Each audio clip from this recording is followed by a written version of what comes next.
Hello dear student मजामा છો બધા કેમિસ્ટ્રીનો આજનો આપણો લેક્ચર હાઇડ્રોકાર્બન ચેપ્ટરમાં આગળ વધ્યો તો છેલ્લે આપણે આલ્કેનની બનાવટ જોઈ હતી તમે બધાએ પ્રિપેર કરેલી હશે આલ્કેનની બનાવટ પછી આલ્કેન સંયોજનોની ફિઝિકલ પ્રોપર્ટી આવે છે આલ્કેન સંયોજનોના ભૌતિક ગુણધર્મો એના વિશે આપણે વાત કરતા જઈએ અને સમજતા જઈએ तो आल्केन संयोजनों भौतिक गुणधर्मों में फर्स्ट भौतिक अवस्था आल्केन संयोजनों की भौतिक अवस्था केवी होय फिजिकल स्टेट तो एक कार्बन થી 4 कार्बन સુધીના બધા જ આલ્કેન વાયુ સ્વરૂપે હોય 5 कार्बन થી 17 कार्बन સુધી 5 to 17 कार्बन ની સંખ્યા સુધી ના આલ્કેન પ્રવાહી સ્વરૂપે હોય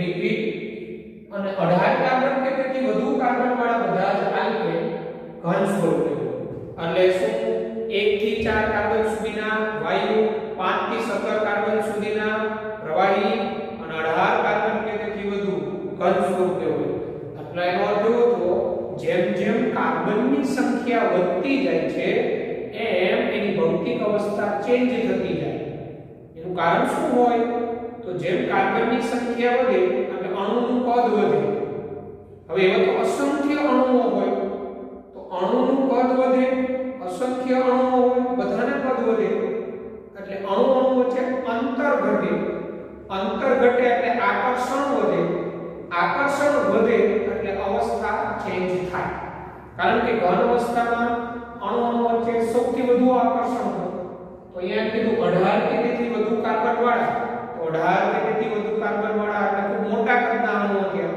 આ મોટા કદના અણુઓ વચ્ચે અંતર ઓછું જ રહેવાનું એટલે એમની વચ્ચે આકર્ષણ વધુ હોય પરિણામ બરાબર ત્યારબાદ પોલારિટી ધ્રુવીયતા તો ધ્રુવીયતામાં આપણે વાત કરીએ તો આલ્કેનમાં કાર્બન અને હાઇડ્રોજનમાં વિદ્યુત ઋણતા ઓછી હોય વિદ્યુત ઋણતાનો તફાવત ઓછો હોય એટલે CH બંધની ધ્રુવીયતા ઓછી હોય અને આખું આલ્કેન સંયોજન હોય એક કાર્બન સાથેના 4 બંધ સિમેટ્રિકલી હોય તો આલ્કેન સંયોજન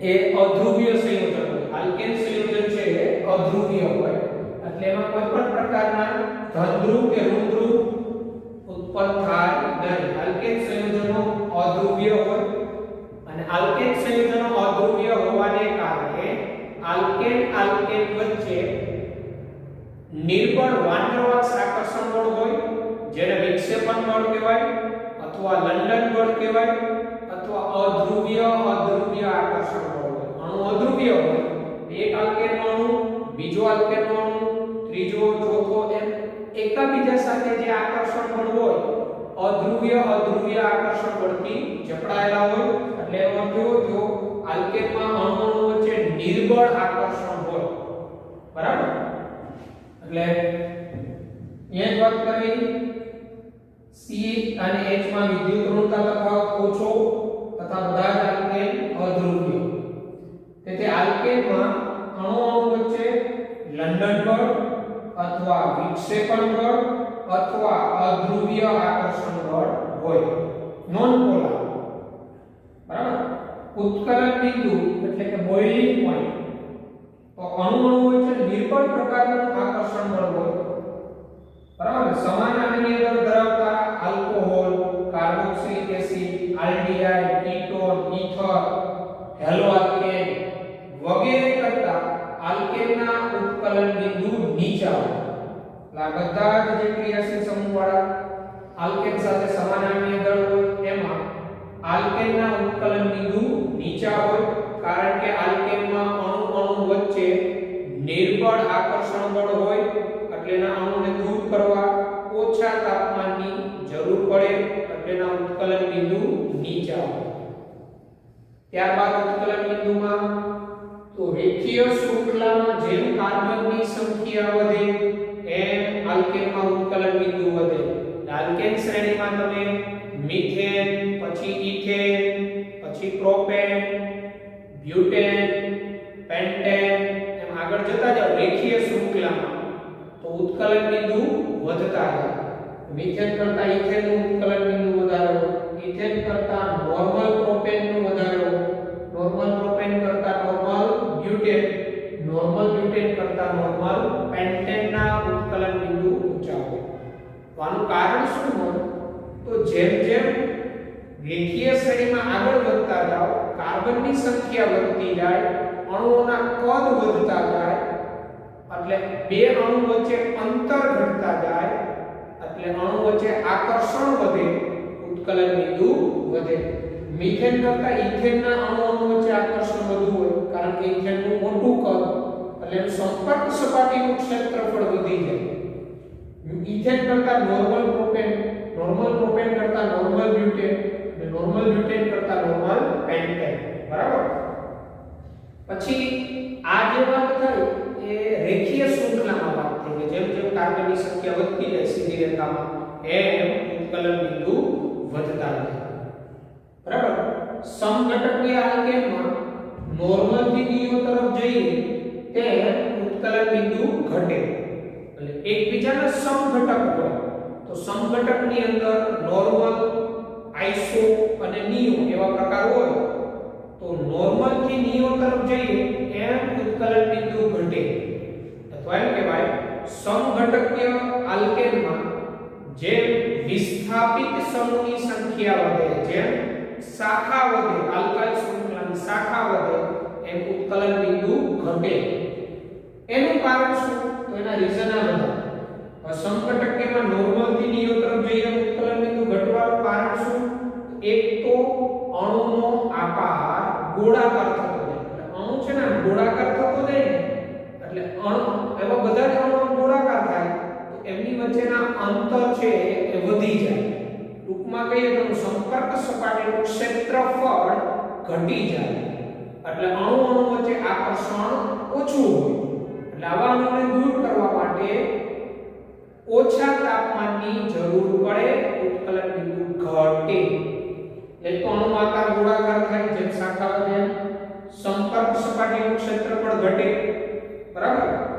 પછી અણુ વચ્ચે અંતર વધે, અણુ વચ્ચે આકર્ષણ ઘટે. જેમ કે C4H10, તો C4H10 અણુ સૂત્રવાળા બે સંયોજન નોર્મલ બ્યુટેન, આઇસોબ્યુટેન. નોર્મલ બ્યુટેનમાં એક જ રેખામાં 4 કાર્બન જોડાયેલા હોય, આઇસોબ્યુટેનમાં બ્રાન્ચ હોય, આલ્કાઇલની શાખા. તો થાય શું? આ આઇસોબ્યુટેન એટલે આના અણુ છે સ્ફેરિકલ થતા જાય, ગોળાકાર થતા જાય, અને આ જે છે આ રીતે ગોઠવેલા હોય, આનું સંપર્ક સપાટીનું ક્ષેત્રફળ વધુ, આમાં ગોળાકાર ક્ષેત્રફળ થઈ જાય. બરાબર? તો હવે આમાં અણુ વચ્ચે અંતર વધી ગયું હોય, એટલે આકર્ષણ ઓછું હોય, પરિણામે આવા અણુને એકબીજાથી દૂર કરવા માટે ઓછા તાપમાનની જરૂર પડે. અને આવા અણુને એકબીજાથી દૂર કરવા ઓછા તાપમાનની જરૂર પડે, એના ઉત્કલન બિંદુ નીચા હોય. પછી C5H12, તો C5H12 માં નોર્મલ પેન્ટેન, આઇસોપેન્ટેન અને નિયોપેન્ટેન આ ત્રણ સમઘટક બને. C5H12 અણુ સૂત્રવાળા ત્રણ સમઘટક, એટલે એના અણુ સૂત્ર સરખા હોય. પણ એમાં નોર્મલ પેન્ટેનનું ઉત્કલન બિંદુ સૌથી ઊંચું હોય. એનું કારણ એ નોર્મલ પેન્ટેનનો અણુ વચ્ચે અંતર ઓછું હોય, સંપર્ક સપાટીનું ક્ષેત્રફળ વધુ હોય, બે અણુ વચ્ચે આકર્ષણ વધુ હોય. પછી કેવું થાય? એક શાખા હોય એટલે અણુ છે સ્ફેરિકલ થતો જાય, ગોળાકાર. એટલે ગોળાકાર અણુ હોય એમાં અણુ વચ્ચે અંતર વધી જાય. અણુ વચ્ચે અંતર વધી જાય, આકર્ષણ ઘટી જાય. આઇસો કરતા નિયોપેન્ટેનના ઉત્કલન બિંદુ નીચા હોય, કારણ કે નિયોપેન્ટેન એટલે એકદમ સ્ફેરિકલ થઈ ગયો આકાર. એટલે આમ સમઘટકીય આલ્કેનમાં નોર્મલ થી નિયો તરફ જઈએ એ ઉત્કલન બિંદુ ઘટે. ઓકે? એટલે ઉત્કલન બિંદુમાં કન્સેપ્ટ શું મગજમાં રાખશો? રેખીય શૃંખલામાં કાર્બનની સંખ્યા વધે, ઉત્કલન બિંદુ વધે. સમઘટકો એમાં જેમ શાખા વધે, એટલે કે નોર્મલ થી નિયો તરફ જઈએ એમ ઉત્કલન બિંદુ ઘટે. ઓકે? ત્યારબાદ મેલ્ટિંગ પોઈન્ટ, ગલન બિંદુ. વિદ્યાર્થી મિત્રો, આલ્કેન સંયોજનોમાં ઉત્કલન બિંદુની જેમ ગલન બિંદુમાં કોઈ નિયમિત વલણ હોતું નથી. એવું સ્પષ્ટ વલણ નથી હોતું કે વધે છે ઘટે છે. એમાં એવું હોય બેકી કાર્બન સંખ્યા ધરાવતા આલ્કેન ના ઉત્કલન બિંદુ એકી સંખ્યાના કાર્બન ધરાવતા આલ્કેન કરતા ઊંચા હોય. એટલે પાસેના બે આલ્કેન હોય એમાં બેકી સંખ્યાવાળો આલ્કેન હોય ને એના ઉત્કલન બિંદુ એકી સંખ્યાનો જે આલ્કેન હોય એના કરતા ઊંચા હોય. એનું કારણ એવું ઉત્કલન બિંદુ ની સોરી ગલન બિંદુ એનું કારણ એવું હોય કે બેકી સંખ્યાનો આલ્કેન હોય ને એ સિમેટ્રિકલ હોય અને આલ્કેન સિમેટ્રિકલ હોય ને એટલે ઘન અવસ્થામાં આલ્કેનના અણુ એકબીજાની વધુ નજીક ગોઠવાઈ શકે સિમેટ્રિકલ હોવાને કારણે. જ્યારે ઓડ કાર્બન હોય એકી સંખ્યાના કાર્બન અનસિમેટ્રિકલ હોય એટલે એના અણુ વચ્ચે અંતર વધુ જતું હોય એટલે ઘન અવસ્થામાં એકબીજાની વધુ નજીક આવી શકતા હોય નહીં. એટલે ગલન બિંદુ એમાં નિયમિત વલણ નહીં પણ ઇવન કાર્બન સંખ્યા ધરાવતા આલ્કેનના ગલન બિંદુ ઓડ કાર્બન સંખ્યા ધરાવતા આલ્કેન કરતા ઇવન વાળાના ઊંચા હોય. જે આપણે મગજમાં રાખીશું. એટલે આ હતું ગલન બિંદુ. દ્રાવ્યતાની વાત કરીએ સોલ્યુબિલિટીની તો દ્રાવ્યતા તો બધા જ આલ્કેન પાણીમાં છે એ અદ્રાવ્ય હોય કારણ કે આલ્કેન છે એ અધ્રુવ્ય સંયોજન છે, પાણી છે એ ધ્રુવીય સંયોજન છે. તો આલ્કેન ના અણુ વચ્ચે જે નિર્બળ વાટરવર્ક્સ આકર્ષણ ન હોય એ બંધ તૂટે પણ જે ઊર્જા મુક્ત થાય ને પાણીના અણુ વચ્ચેના હાઇડ્રોજન બંધ તોડવા માટે પૂરતી ન હોય. એટલે બધા જ આલ્કેન પાણીમાં અદ્રાવ્ય હોય પણ અન્ય કોઈ દ્રાવકો હોય જેવા કે બેન્ઝીન, ટોલ્યુઇન, કાર્બન ટેટ્રાક્લોરાઇડ આવા દ્રાવકની અંદર દ્રાવ્ય થાય આલ્કેન. અને ઘનતા તો બધા જ આલ્કેનની ઘનતા પાણી કરતા ઓછી હોય અને આલ્કેન છે એ પાણી કરતા વજનમાં હલકા હોય. આલ્કેનની ઘનતા પાણી કરતા ઓછી હોય. આલ્કેન બધા પાણીમાં અદ્રાવ્ય હોય. તો આ હતી આલ્કેનના ભૌતિક ગુણધર્મની ચર્ચા. વ્યવસ્થિત પ્રિપેર કરી નાખો. તો ત્યારબાદ આગળ વધીએ તો આલ્કેનના રાસાયણિક ગુણધર્મો આવે છે એના વિશે અભ્યાસ કરીએ.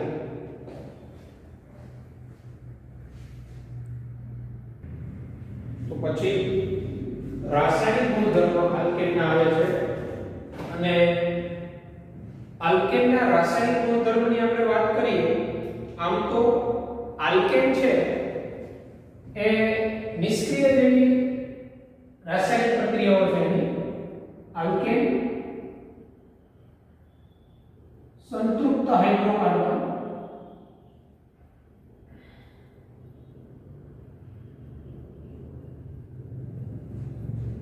તે એસિડ, બેઝ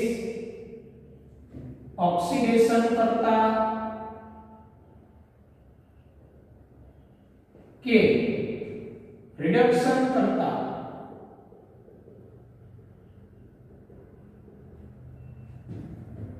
સાથે પ્રક્રિયા આપતો નથી.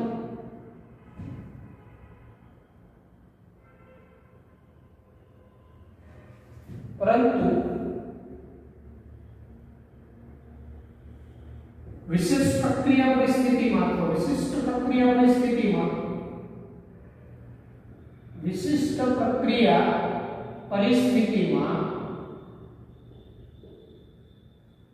તે એટલે કે આલ્કેન વિશિષ્ટ પ્રક્રિયા પરિસ્થિતિમાં આલ્કેન વિસ્થાપન પ્રક્રિયાઓ આપે. વિસ્થાપન પ્રક્રિયાઓ સબસ્ટિટ્યુશન રિએક્શન વિસ્થાપન પ્રક્રિયાઓ આપે વિશિષ્ટ પ્રક્રિયા પરિસ્થિતિમાં અથવા યોગ્ય પ્રક્રિયા પરિસ્થિતિમાં. આમ તો આલ્કેન સામાન્ય રીતે નિષ્ક્રિય જેવું વલણ એ કોઈ એસિડ સાથે કે બેઝ સાથે કે ઓક્સિડેશન કરતા એટલે કે એનું ઓક્સિડેશન કરતા હોય એટલે આલ્કેન કે રિડક્શન કરતા એટલે કે જે આલ્કેનનું રિડક્શન કરી શકતા હોય એટલે બીજાનું રિડક્શન કરતા હોય એટલે રિડક્શન કરતા કહેવાય કે એની સાથે પ્રક્રિયા આપતો નથી, પણ વિશિષ્ટ પ્રક્રિયા પરિસ્થિતિમાં આલ્કેન વિસ્થાપન પ્રક્રિયાઓ આપે છે, સબસ્ટિટ્યુશન રિએક્શન. અને આવી વિસ્થાપન પ્રક્રિયાઓમાં આપણે જોઈએ તો આલ્કેનનું હેલોજિનેશન, નાઇટ્રેશન, સલ્ફોનેશન, જે જનરલી 573 થી 773 કેલ્વિન તાપમાનના ગાળામાં વિસ્થાપન પ્રક્રિયાઓ આપે. આપણે આલ્કેનની વિસ્થાપન પ્રક્રિયાઓ જોવાની છે. વિસ્થાપન પ્રક્રિયાઓ, સબસ્ટિટ્યુશન રિએક્શન, વિસ્થાપન પ્રક્રિયાઓ આલ્કેન, વિસ્થાપન પ્રક્રિયાઓ આલ્કેન એ યોગ્ય પ્રક્રિયા પરિસ્થિતિમાં હેલોજિનેશન એટલે હેલોજન દાખલ થાય, હાઇડ્રોજન દૂર થાય, હેલોજિનેશન, નાઇટ્રેશન એટલે NO2 સમૂહ દાખલ થાય, સલ્ફોનેશન એટલે SO3H.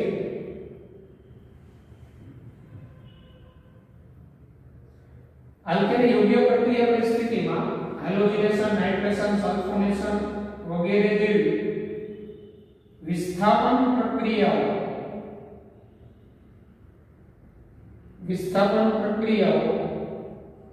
573 કેલ્વિન થી 773 કેલ્વિન તક,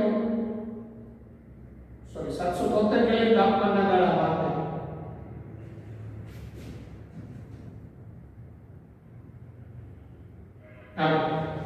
હેલોજિનેશન, સલ્ફોનેશન, નાઇટ્રેશન આવી વિસ્થાપન પ્રક્રિયાઓ છે. અને આલ્કેનની વિસ્થાપન પ્રક્રિયામાં આવેલા હાઇડ્રોજનનું વિસ્થાપન થાય અને ત્યાં નવો સમૂહ દાખલ થાય, H નું વિસ્થાપન. એમાં આ જે છે નાઇટ્રેશન, સલ્ફોનેશન જેવી પ્રક્રિયાઓ નિમ્ન આલ્કેન આપતા નથી.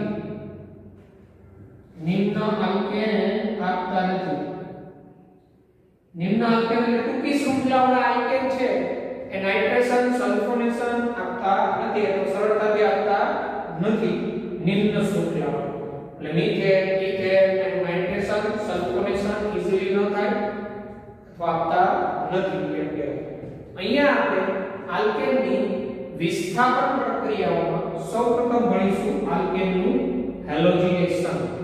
બરાબર, આપણો ટોપિક આવે છે આલ્કેનનું હેલોજિનેશન. આલ્કેનનું હેલોજિનેશન.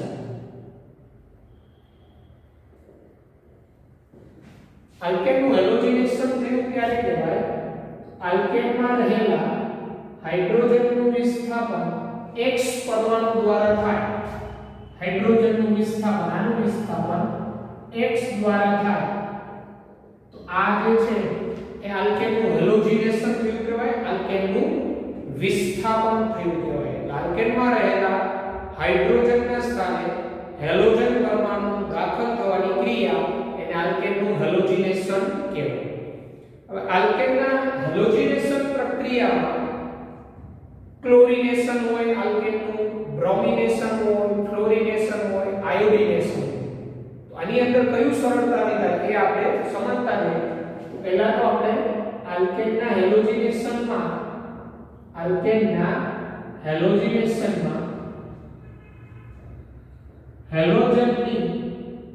હેલોજનની પ્રતિક્રિયાત્મકતા નો ક્રમ, પ્રતિક્રિયાત્મકતાનો ક્રમ અથવા રિએક્ટિવિટી સક્રિયતાનો ક્રમ. તો F2 Cl2 Br2 I2. આ હેલોજનની પ્રતિક્રિયાત્મકતાનો ક્રમ. F2 છે એ હેલોજિનેશન પ્રક્રિયા ઝડપી આપે. અહીંયા એનું કારણ અથવા વિદ્યુત ઋણતા એવું જણાવવામાં આવે છે. હવે F2 ઝડપી તો આપે હેલોજિનેશન પ્રક્રિયા, પણ આલ્કેનનું ડાયરેક્ટ ફ્લોરિનેશન કે ફ્લોરિન સિદ્ધાંત સીધો જ દાખલ કરવો F2 લઈ આલ્કેનમાં, આ પ્રક્રિયા વધુ વિસ્ફોટક છે, વધુ હિંસક છે, એટલે પ્રયોગશાળામાં ડાયરેક્ટ F2 લઈ ફ્લોરિનેશન કરી આલ્કેનનું ફ્લોરો આલ્કેન બનાવવામાં આવતો નથી. બને ખરો એટલે આપણે જોતા જઈએ આની અંદર આલ્કેનનું હેલોજિનેશન, એમાં એ કરીને જોઈએ ફ્લોરિનેશન. તો ફ્લોરિનેશન આ રીતે મિથેન પ્લસ F2 તો CH3F પ્લસ HF, પરંતુ આલ્કેનનું સીધું ફ્લોરિનેશન, આલ્કેનનું સીધું ફ્લોરિનેશન કરી ફ્લોરો આલ્કેન મેળવવામાં આવતો નથી.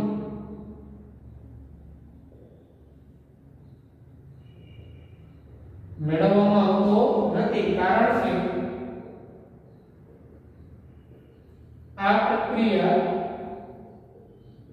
વિસ્ફોટક છે. વિસ્ફોટ થાય કારણ કે ઉષ્માનો એટલો વિનિમય થાય, ઉષ્મા એટલી મુક્ત થવી, એટલે પરિણામે વિસ્ફોટક પ્રક્રિયા છે.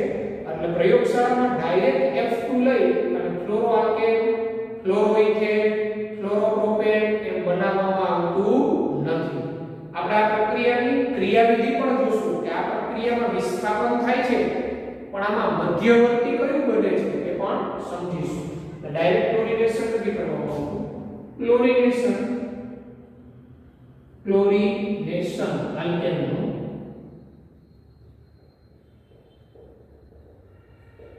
તો આલ્કેનનું ક્લોરિનેશન એ સૂર્યપ્રકાશની હાજરીમાં અથવા ગરમ કરવામાં આવે તો આલ્કેનમાં રહેલા હાઇડ્રોજનનું વિસ્થાપન ક્લોરીન પરમાણુ વડે થાય, ક્લોરો આલ્કેન બને.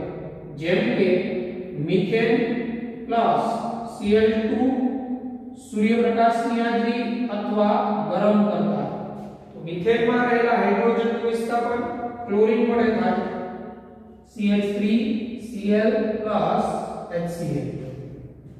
હવે આ જે ક્લોરોમિથેન બન્યું પ્રક્રિયામાં વધારાનું Cl2 હજી હોય તો પાછળના હાઇડ્રોજનનું વિસ્થાપન થાય એટલે CH3Cl પ્લસ પાછું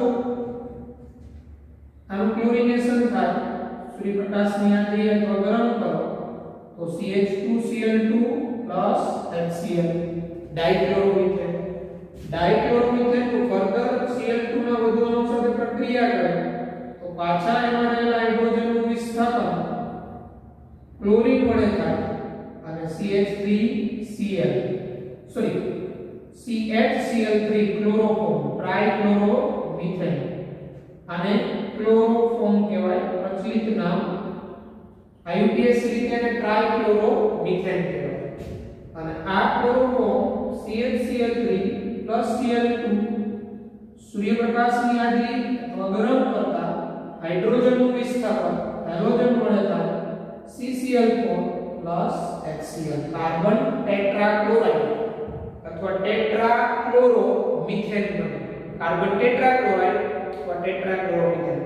આ રીતે આલ્કેનનું ક્લોરિનેશન કરીએ તો ક્રમશઃ દાખલા મિથેન હોય તો મિથેનનું ક્લોરિનેશન થાય આ બધાનું મિશ્રણ સ્વરૂપ બનતું હોય. બરાબર, આની ક્રિયાવિધિ પણ આપણે સમજીશું.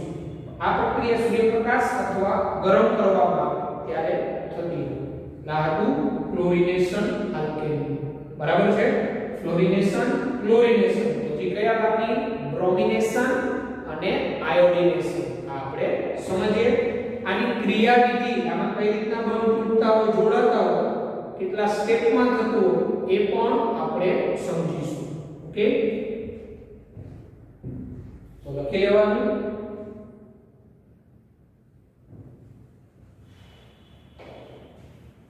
તો ત્યારબાદ બ્રોમિનેશન અને આયોડિનેશન સમજીએ. આ ક્લોરિનેશન હતું.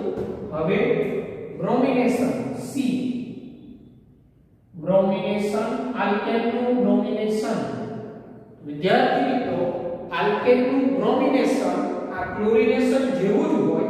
અહીંયા તમે Cl2 લીધો એના બદલે બ્રોમિનેશનમાં Br2 નો ઉપયોગ થાય. એટલે જ્યાં જ્યાં અહીંયા Cl2 લીધો ત્યાં ત્યાં તમે Br2 લઈ લો. એટલે જ્યાં જ્યાં ક્લોરીન જોડાણો ત્યાં તમારે શું જોડવાનું? બ્રોમિન.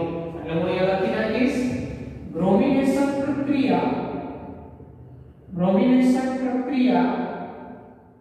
ક્લોરિનેશન જેવી જ હોય, ક્લોરિનેશન જેવી જ, પરંતુ આલ્કેનનું બ્રોમિનેશન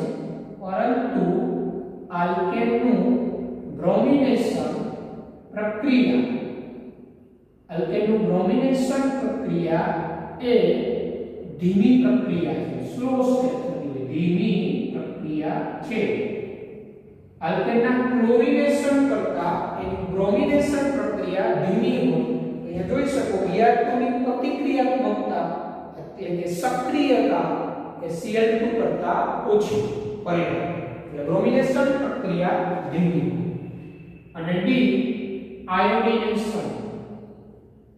આયોડિનેશન પ્રક્રિયા. આ પણ આયોડિનેશન પ્રક્રિયાની અંદર જે કોન્સેપ્ટ આવે છે એ પણ અગત્યનો નીટના પોઈન્ટ ઓફ વ્યૂ MCQ સ્વરૂપે પૂછાવાનું. આયોડિનેશન એ આપણે સમજીએ તો આલ્કેનનું આયોડિનેશન પ્રક્રિયા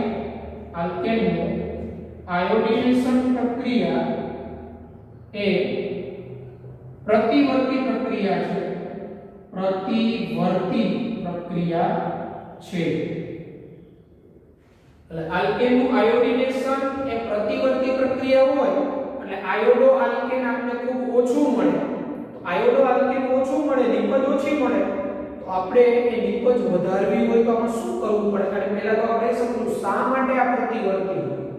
આલ્કેનનું આયોડિનેશન પ્રતિવર્તી પ્રક્રિયા હોય. CH4 plus I2 gives CH3I plus HI.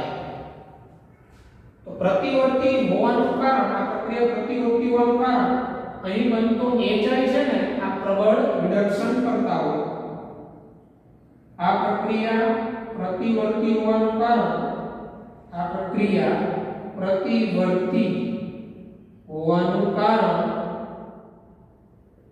HI એ પ્રબળ રિડક્શન કરતા છે. HI પ્રબળ રિડક્શન કરતા છે. તેથી HI નું રૂપાંતર I2 માં થવાનું વલણ હોય. I2 માં થવાનું વલણ હોય. એટલે આ તમને એવું કહેવા માંગે આ પ્રક્રિયા આમ પ્રતિવર્તી કેમ હોય? બરાબર. તો પ્રતિવર્તી હોવાનું કારણ અહીં આ સંતુલન સ્થિતિ છે. સંતુલન સ્થિતિ છે. આ પ્રક્રિયા પ્રતિવર્તી હોવાનું કારણ HI પ્રબળ રિડક્શન કરતા, તેથી HI નું રૂપાંતરણ I2 માં થવાનું બને. તો આને ફક્ત એક જ ડાયરેક્શનમાં થવા દેવી હોય, પુરોગામી જ કરવી હોય, પ્રતિગામી થતી અટકાવવી હોય તો શું થાય? વિદ્યાર્થી તો પ્રતિવર્તી એટલે સંતુલનની નિશાનીઓ. આવું બે બાજુ સંતુલિત કેમ હોય? એનું કારણ અહીંયા તો HI પ્રબળ રિડક્શન કરતા હોય એટલે પાછો HI માંથી I2 માં રૂપાંતર થવાનું હોય. પાછો I2 મિથેન સાથે સંયોજન મિથાઇલ આયોડાઇડ. આ પુરોગામી અને પ્રતિગામી પ્રક્રિયાનો વેગ એક સમાન હોય. સંતુલન સ્થિતિ હોય આ પ્રક્રિયાને પ્રતિવર્તી કહેવાય. અને પ્રતિવર્તી થતી અટકાવવી હોય તો શું કરવું પડે?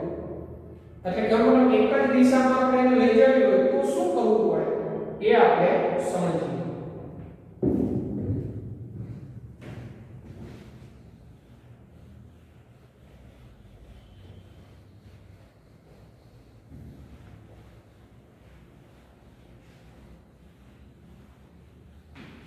તો આને આપણે પ્રતિવર્તી અથવા પ્રતિગામી થતી અટકાવવી હોય આપે આયોડિનેશન પ્રક્રિયા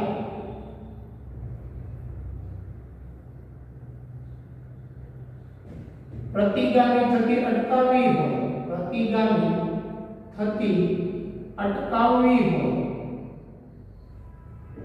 તો તેમાં પ્રબળ ઓક્સિડેશન કરતા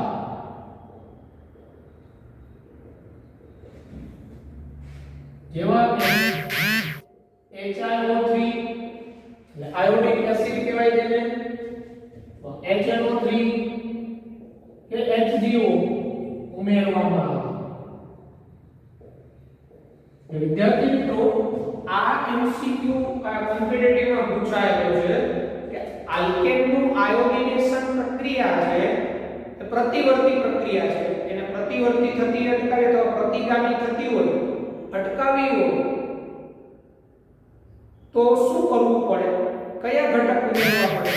તો હવે પ્રતિગામી થવાનું કારણ એ છે કે આ પ્રબળ રિડક્શન કરતા છે.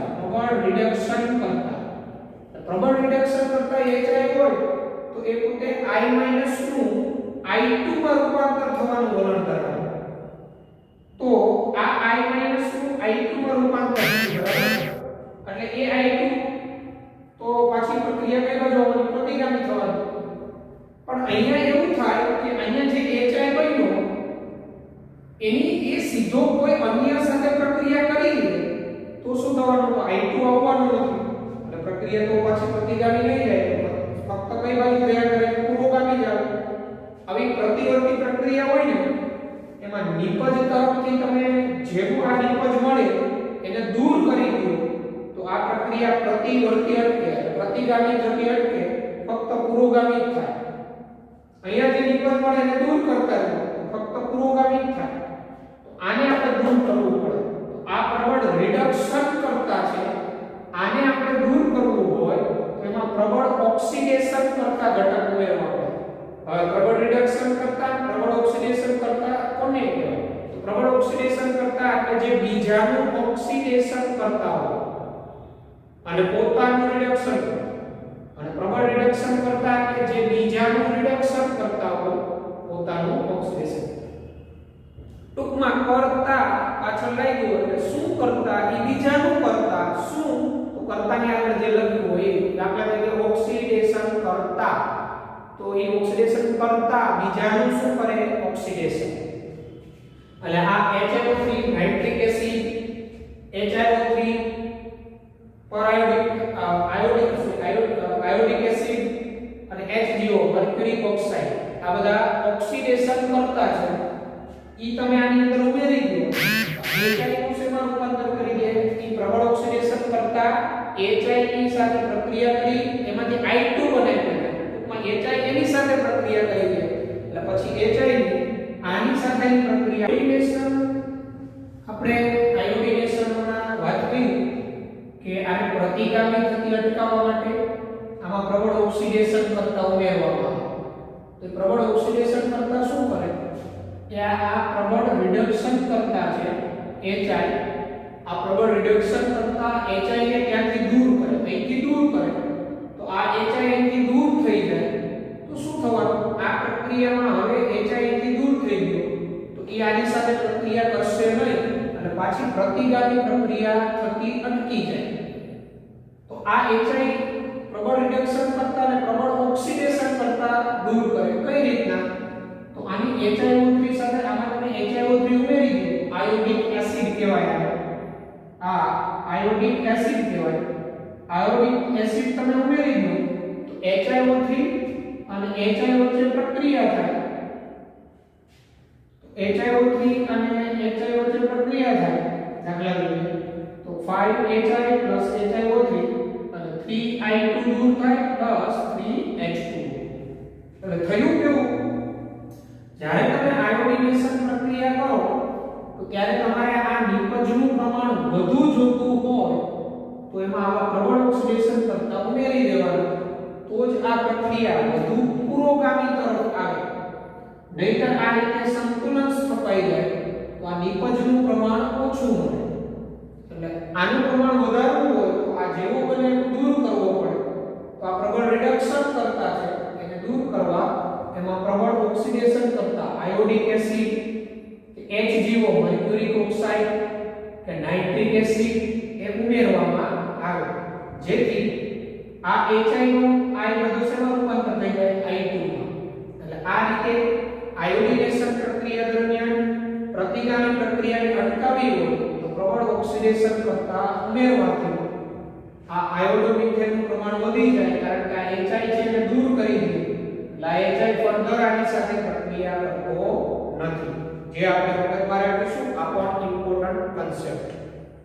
ઓકે, તો આજે આપણે આયોડિનેશન ભણેલા, બ્રોમિનેશન ભણેલા, ક્લોરિનેશન, તો આ પ્રક્રિયામાં હકીકતે થતું શું, આ પ્રક્રિયા કઈ રીતના થતી હોય, કેટલા સ્ટેપમાં થતી હોય, તો એની આપણે વાત કરીશું. એની ક્રિયાવિધિની વાત કરીશું.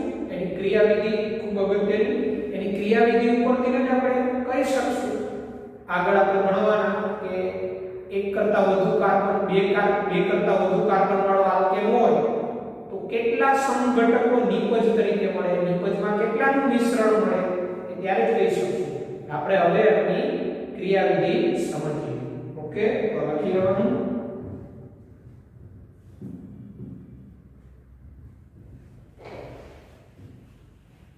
તો આલ્કેન નું આજે આપણે ક્લોરિનેશન જોયું, બ્રોમિનેશન જોયું, એ પ્રક્રિયાની ક્રિયાવિધિ.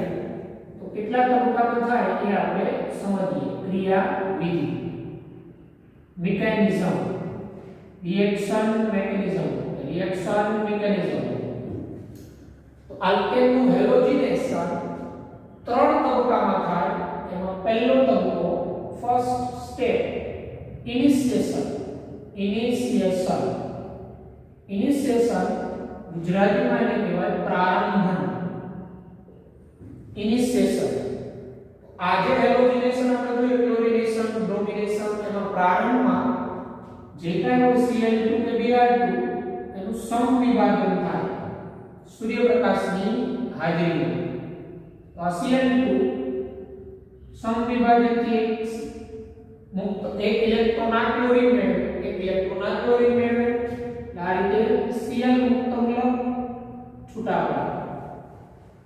પ્રારંભન તબક્કામાં પછીનો બીજો તબક્કો કહેવાય એને chain propagation step. Chain propagation ને ગુજરાતીમાં કહેવાય શૃંખલા સંચરણ તબક્કો. શૃંખલા સંચરણ તબક્કો એટલે કે શૃંખલા રચાય શ્રેણી. સમજ્યું કઈ રીતના? તો હવે આ જે મિથેન હોય એની સાથે આ ક્લોરીન મુક્ત મૂલક અથડાય. આ કે બંધપાત્રમાં પ્રક્રિયા થતી હોય, આ ક્લોરીન મુક્ત મૂલક આમાં મુક્ત મૂલક જનરેટ કરે. આમાંથી એક H મુક્ત મૂલક છૂટો પડે, Cl સાથે જોડાય એટલે HCl CH3 મુક્ત મૂલક. આમાંથી એક H મુક્ત મૂલક Cl સાથે જોડાય, HCl અને મિથાઇલ મુક્ત મૂલક બને. હવે આ મિથાઇલ મુક્ત મૂલક આવા Cl2 ના તો અસંખ્ય અણુઓ એની સાથે અથડાય એટલે આ Cl મુક્ત મૂલક આમાંથી છૂટો પડે. Cl મુક્ત મૂલક મિથાઇલ મુક્ત મૂલક જોડાય અને CH3Cl બને પ્લસ ક્લોરીન મુક્ત મૂલક એ છૂટો પડે. હવે આ મિથાઇલ મુક્ત મૂલક ક્લોરોમિથેન પ્લસ ક્લોરીન મુક્ત મૂલક, આ ક્લોરીન મુક્ત મૂલક આમાં પાછું મુક્ત મૂલક જનરેટ કરે એટલે આમાં H અને Cl જોડાય, HCl અને CH2Cl મુક્ત મૂલક બને.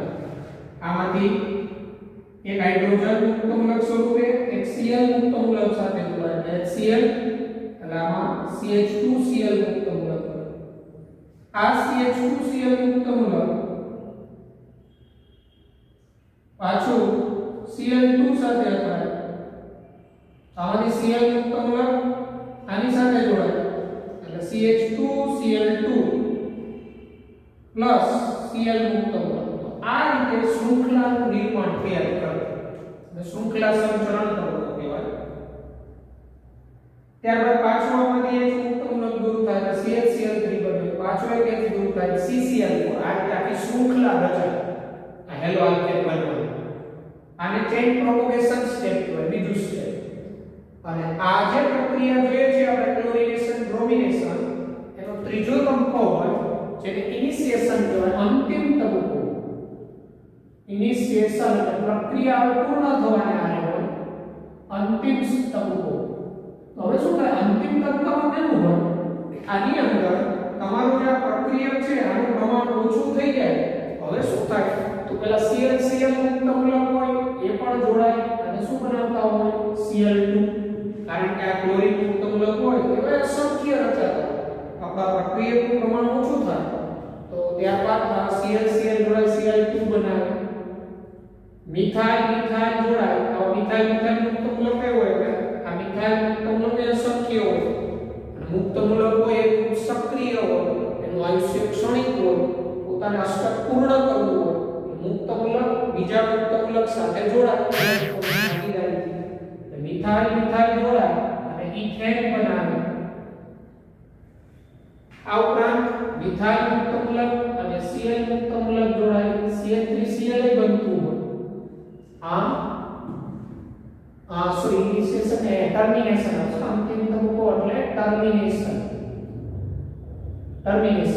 અંતિમ તબક્કામાં આ રીતે મિથેન Cl2 આ બધાનું મિશ્રણ સ્વરૂપ મળે. એટલે આલ્કેનનું તમે ક્લોરિનેશન કરો, બ્રોમિનેશન કરો, આ જે પ્રક્રિયા છે આ રીતે ત્રણ તબક્કામાં થતી હોય. ઇનિશિએશન, પ્રોપગેશન એન્ડ ટર્મિનેશન, ત્રણ સ્ટેપમાં થતી હોય. તો આની અંદર આ ક્રિયાવિધિમાં તમે ઓબ્ઝર્વ કર્યું હોય તો મધ્યવર્તી શું બન્યો, મુક્ત મૂલક. એટલે આપણે આલ્કેનનું જે સૂર્યપ્રકાશની હાજરીમાં ક્લોરિનેશન કરીએ, બ્રોમિનેશન કરીએ, આ પ્રક્રિયામાં મધ્યવર્તી શું બને છે, મુક્ત મૂલક બને છે. અને ક્રિયાવિધિ પૂરી કરો આ પ્રક્રિયામાં મુક્ત મૂલક બને છે. એટલે આપણે જો કોઈ આલ્કેન બે કરતા વધુ કાર્બન વાળો લઈએ તો એમાં એક કરતા વધુ મુક્ત મૂલકો બનતા હોય તો એના ક્લોરિનેશન થી એક કરતા વધુ નિપજોનું મિશ્રણ મળતું હોય. આમ કયો આલ્કેન મોનોક્લોરિનેશન થી હેલો આમ નિપજ તરીકે કેટલાનું મિશ્રણ આપે એનો કન્સેપ્ટ આપણે સમજવાનો છે. એ આપણે સમજીએ અને ખૂબ જ અગત્યનો કન્સેપ્ટ છે. આ ક્રિયાવિધિ છે એ આપણે યાદ રાખીશું. આ ઉપરાંત આની અંદરથી એવો પ્રશ્ન બને કે હેલો આલ્કેનના ક્લોરિનેશન થી પ્રક્રિયાથી નિપજ તરીકે ઇથેન પણ બને છે, CH3 બને છે. આ બનવાનું કારણ શું, એટલે કે આ ઇથેન બનવાનું કારણ શું, તો કારણ એ આવે કે આ પ્રક્રિયામાં જોઈએ તો શૃંખલા સંચરણમાં મિથાઇલ મુક્ત મૂલકનું નિર્માણ થાય છે. આવા તો અસંખ્ય મિથાઇલ મુક્ત મૂલક હોય. મિથાઇલ મુક્ત મૂલક એકબીજા સાથે જોડાય અને ઇથેનનું નિર્માણ થાય. એનું કારણ આ પ્રક્રિયામાં ક્રિયાવિધિમાં મુક્ત મૂલક જનરેટ થાય. મિથેનનું તમે ક્લોરિનેશન કરો મિથેનનું તો નિપજ તરીકે તમને ઇથેન મળે છે. એનું કારણ આ પ્રક્રિયા મુક્ત મૂલકીય ક્રિયાવિધિથી થાય. એટલે આવા મિથાઇલ મુક્ત મૂલક એ બનતા હોય. આવા મિથાઇલ મુક્ત મૂલક એકબીજા સાથે જોડાય એટલે ઇથેન બનતું હોય. આ એનું રીઝન આવે. હવે આપણે બે કરતા વધુ કાર્બન વાળો આલ્કેન હોય આનું મોનોક્લોરિનેશન કરીએ તો કેટલા સમઘટકો નિપજ તરીકે મળે મિશ્રણમાં, નિપજ બરાબર. તો એ આપણે સમજવાનું છે. એવું શા માટે એ પણ સમજીશું. પછી મિશ્રણ મળતું હોય એમાં કોનું કેટલું પ્રમાણ હોય એ પ્રમાણ પણ શોધીશું. ઓકે,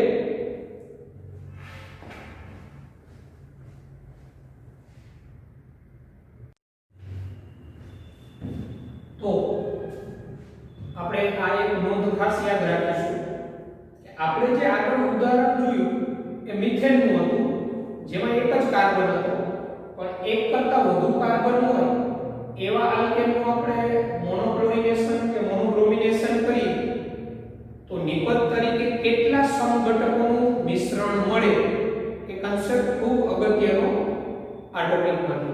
બરાબર છે. તો નોંધ આપણે યાદ રાખીશું જો આલ્કેનમાં બે કરતા વધુ કાર્બન હોય તો તેવા આલ્કેનના મોનોહેલોજિનેશન થી એક કરતા વધુ નિપજ મળે અથવા એક કરતા વધુ સમઘટકો નિપજ તરીકે મળે. એટલે આપણે કે મિથેનનું ક્લોરિનેશન કરતા હતા તો એક જ નિપજ મળતી હતી ક્લોરોમિથેન. એવી રીતે પ્રોપેનનું તમે કરો ક્લોરિનેશન તો એક કરતા વધુ સમઘટકો નિપજ તરીકે મળે. તો આપણે એ ખબર હોવી જોઈએ કે કયો આલ્કેન મોનોક્લોરિનેશન થી કેટલા સમઘટકો નિપજ તરીકે આપે ઈ કઈ રીતના ખબર પડે તો આ રીતે આપણે જોઈએ જેનો આધાર જે તે આલ્કેનમાં રહેલા હાઇડ્રોજનના પ્રકાર પર હોય એટલે જે તે આલ્કેન સંયોજન હોય એમાં કેટલા પ્રકારના હાઇડ્રોજન છે એના ઉપર રહેલો હોય બરાબર હાઇડ્રોજનના પ્રકાર એટલે આપણે ભણી ગયા પ્રાથમિક હાઇડ્રોજન દ્વિતીયક હાઇડ્રોજન તૃતીયક હાઇડ્રોજન આવા પ્રકાર પાડી દેવાના આલ્કેનમાં પહેલા કાર્બનના પ્રકાર પાડશો એટલે હાઇડ્રોજન જે કાર્બન ઉપર હશે એ પ્રકારનું હાઇડ્રોજન પ્રાથમિક કાર્બન પર હશે તો પ્રાથમિક હાઇડ્રોજન કહેવાય દ્વિતીયક કાર્બન પર હશે તો દ્વિતીયક હાઇડ્રોજન કહેવાય આવા કેટલા પ્રકારના હાઇડ્રોજન છે એ નક્કી કરવું પડે ઈ જેટલા પ્રકારના હાઇડ્રોજન થાય એટલા સમઘટકો નું મિશ્રણ નિપજ તરીકે આપણને મળે તો અહીં એ ધ્યાન રાખવાનું કેટલા પ્રકારના હાઇડ્રોજન છે એટલે કે જેટલા પ્રકારના હાઇડ્રોજન હોય એટલી સંખ્યામાં હેલો આલ્કેન સમઘટકો નિપજ તરીકે મળે જેટલા પ્રકારના હાઇડ્રોજન એટલા સમઘટકો મિશ્રણમાં નિપજ તરીકે મળે ઉદાહરણ તરીકે તમે ઇથેન લો ઇથેન નું ક્લોરિનેશન કરો સૂર્યપ્રકાશની હાજરીમાં તો અહીંયા કેટલા સમઘટકો મળે જાણવું હોય તો શું કરવું પડે ઇથેન Cl2 સૂર્યપ્રકાશ તો પહેલા ઇથેનમાં આ કાર્બન કેવો હોય પ્રાથમિક આ પણ કેવો હોય પ્રાથમિક આ બે પ્રાથમિક કાર્બન સમાન થાય એટલે આ બે હાઇડ્રોજન આ 6 હાઇડ્રોજન સમાન પ્રકારના જ કહેવાય એટલે આ ઇથેનમાં એક જ પ્રકારના હાઇડ્રોજન હોય એટલે આનું ક્લોરિનેશન કરો એક જ સમઘટક નિપજ તરીકે મળે CH3CH2Cl ક્લોરોઇથેન કારણ કે આમાં એક જ પ્રકારના હાઇડ્રોજન છે કોઈ ભૂલથી જેટલી હાઇડ્રોજનની સંખ્યા એટલા અહીંયા સમઘટકો નિપજ તરીકે મળે એવું નહીં કરી શકે પ્રકાર જોવાના કેટલા પ્રકારના હાઇડ્રોજન છે એ બરાબર પછી દાખલા તરીકે નોર્મલ પ્રોપેન એટલે આમાં 3 કાર્બન આવ્યા આ પ્રાથમિક આ પણ પ્રાથમિક કાર્બન કહેવાય આ દ્વિતીયક આ પ્રાથમિક ને આ પ્રાથમિક કાર્બન સમાન પ્રકારના કહેવાય એટલે આ હાઇડ્રોજન ને હાઇડ્રોજન સમાન પ્રકારના કહેવાય આ દ્વિતીયક કાર્બન આ ડિફરન્ટ કહેવાય આમાં બે પ્રકારના હાઇડ્રોજન થયા પ્રાથમિક અને દ્વિતીયક આ છે પ્રાથમિક સમાન એક પ્રકાર આ દ્વિતીયક અહીંથી હાઇડ્રોજન દૂર થાય અને ત્યાં Cl જોડાય અથવા અહીંથી દૂર થાય ત્યાં Cl જોડાય એક નિપજ મળે 1 ક્લોરોપ્રોપેન અને આ Cl અહીંયા જોડાય નિપજ મળે 2 ક્લોરોપ્રોપેન આ 1 ક્લોરોપ્રોપેન ને 2 ક્લોરોપ્રોપેન નું મિશ્રણ મળે એટલે આપણે એવું એક શીખ બને કે નોર્મલ પ્રોપેન નું મોનોક્લોરિનેશન કે મોનોબ્રોમિનેશન કરીએ તો કેટલા સમઘટકોનું મિશ્રણ મળે તો એમાં જોઈ લેવાનું કેટલા પ્રકારના હાઇડ્રોજન એટલા સમઘટકોનું મિશ્રણ મળે બરાબર એટલે આમાં ટૂંકમાં ક્રિયાવિધિમાં શું જોયું આપણે કે આમાં મુક્ત મૂલક રચાય ફ્રી રેડિકલ મુક્ત મૂલક રચાય તો આમાં કેટલા મુક્ત મૂલક રચાય એ મુજબ નિપજ મળે કેટલા મુક્ત મૂલક બનશે એનો આધાર એમાં કેટલા પ્રકારના હાઇડ્રોજન છે એના પર હોય કે પછી જો ઉદાહરણ લઈએ આઇસોબ્યુટેન એનું ક્લોરિનેશન કરીએ સૂર્યપ્રકાશની હાજરીમાં તો આ CH3 નો આ કાર્બન પ્રાથમિક અને ત્રણેયનો નેબર કોણ તૃતીય તો આ ત્રણેય પ્રાથમિક સમાન પ્રકારના કહેવાય ત્રણેય પ્રાથમિક કાર્બન સમાન પ્રકારના એટલે 9 હાઇડ્રોજન છે એ સમાન પ્રકારના કહેવાય હવે એનો નેબર આ તૃતીય છો તો આ પ્રાથમિક સમાન 9 નો એટલે એ એક હાઇડ્રોજનના વિસ્થાપનથી એ મોનોક્લોરિનેશન એટલે એક વખત ક્લોરિનેશન કરો આ કોઈ પણ સ્થાનેથી એક હાઇડ્રોજન દૂર થાય બનતો મુક્ત મૂલક સરખો એટલે અહીંયા Cl જોડાય અથવા અહીંયા જોડાય એક સમઘટક આ બીજું આ તૃતીય હાઇડ્રોજન દૂર થાય અને ત્યાં મુક્ત મૂલક રચાય અને ત્યાંથી Cl જોડાય એ કામ છે. એટલે આઇસોબ્યુટેનના મોનોક્લોરિનેશનથી એક આઇસોબ્યુટાઇલ ક્લોરાઇડ પ્લસ તૃતીય બ્યુટાઇલ ક્લોરાઇડ મિશ્રણ સ્વરૂપે મળે. આપને હવે પ્રશ્ન થતો હોય કે આ બેનું મિશ્રણ મળે એમાં કોનું પ્રમાણ વધુ હોય, કોની ટકાવારી વધુ હોય, તો એ પણ આપણે ગણતરી કરતા શીખીશું. બરાબર, કોનું પ્રમાણ વધુ હોય એ પણ આપણે ગણતરી કરતા શીખીશું. બરાબર, હાલ આપણે શીખી રહ્યા છીએ કે કયો આલ્કેન મોનોક્લોરિનેશન થી અહીંયા કેટલા સમઘટકોનું મિશ્રણ આપે. તો આઇસોબ્યુટેન બે પ્રકારના હાઇડ્રોજન, આનું મોનોક્લોરિનેશન કરો એટલે બે સમઘટકો મળે, હેલો આલ્કેનના બે સમઘટકોનું નિપત્તર કે મિશ્રણ મળે. પછી જો તમે અહીંયા નિયોપેન્ટેન લ્યો, નિયોપેન્ટેન, તો નિયોપેન્ટેનમાં પ્રાથમિક કાર્બન ચારેય સમાન પ્રકારના જ હોય, કારણ કે ચારેય પ્રાથમિક કાર્બનનો નેબર આ ચતુર્થક છે એક જ છે. ચાર પ્રાથમિક કાર્બન સમાન એટલે એના 12 પ્રાથમિક હાઇડ્રોજન સમાન. કોઈ પણ એક હાઇડ્રોજન દૂર થાય અને ત્યાં Cl જોડાય, બનતી નિપજ એક જ મળે. એટલે નિયોપેન્ટેન એનું તમે ક્લોરિનેશન કરો એક જ નિપજ મળે, નિયોપેન્ટાઇલ ક્લોરાઇડ. કારણ કે બધા હાઇડ્રોજન સમાન પ્રકારના, એટલે એક હાઇડ્રોજન કોઈ પણ બાજુથી દૂર થાય એક જ નિપજ મળે. ઓકે, પછી આઇસોપેન્ટેન. તો આઇસોપેન્ટેન આમાં ખાસ ધ્યાન રાખજો, ઘણામાં ભૂલ કરે છે. આ પ્રાથમિક, પ્રાથમિક, આઈ પ્રાથમિક, આમાં 3 કાર્બન પ્રાથમિક છે, પણ આ બે પ્રાથમિક કાર્બન સમાન થાય કારણ કે એનું નેબર એક જ છે તૃતીય, પણ આ પ્રાથમિક કાર્બન એનાથી ડિફરન્ટ થાય કારણ કે એનું નેબર છે દ્વિતીય. આ બે પ્રાથમિક કાર્બન થયા એટલે બે પ્રાથમિક હાઇડ્રોજન થયા, બે પ્રકારના પ્રાથમિક હાઇડ્રોજન, અને દ્વિતીય અને તૃતીય. એટલે આમાં ટોટલ કેટલા પ્રકારના હાઇડ્રોજન? 4. બે પ્રકારના પ્રાથમિક, એક દ્વિતીય અને એક તૃતીય. આનું ક્લોરિનેશન થાય, મોનોક્લોરિનેશન, તો 4 સમઘટકોનું મિશ્રણ મળે. એ 4 સમઘટકો કયા? અહીંથી એક H દૂર થાય તો ત્યાં Cl જોડાય, એક સમઘટક. આ બેમાંથી પ્રાથમિકમાંથી કોઈ પણ સ્થાનેથી હાઇડ્રોજન દૂર થાય ત્યાં Cl જોડાય, બીજી નિપજ. આ દ્વિતીય હાઇડ્રોજન દૂર થાય ત્યાં Cl જોડાય, ત્રીજી નિપજ. અને આ તૃતીય હાઇડ્રોજન દૂર થાય અને ત્યાં Cl જોડાય, ચોથી નિપજ. આમાં 4 પ્રકારના હાઇડ્રોજન છે, 4 પ્રકારના હાઇડ્રોજન. એટલે આનું મોનોક્લોરિનેશન કરો એટલે 4 સમઘટકોનું મિશ્રણ મળે. કેટલા? 4 સમઘટકોનું. એમાં પછી પૂછે કે એમાં પ્રકાશ ક્રિયાશીલ કેટલા હોય? પ્રકાશ ક્રિયાશીલ તો જોવાનું કઈ નિપજમાં કિરાલ કાર્બન આવે છે. જેમાં એક જ કિરાલ કાર્બન આવતો હોય તો એ પ્રકાશ ક્રિયાશીલ હોય, એક E અને એક એનું પ્રતિબિંબ ગણવાનું.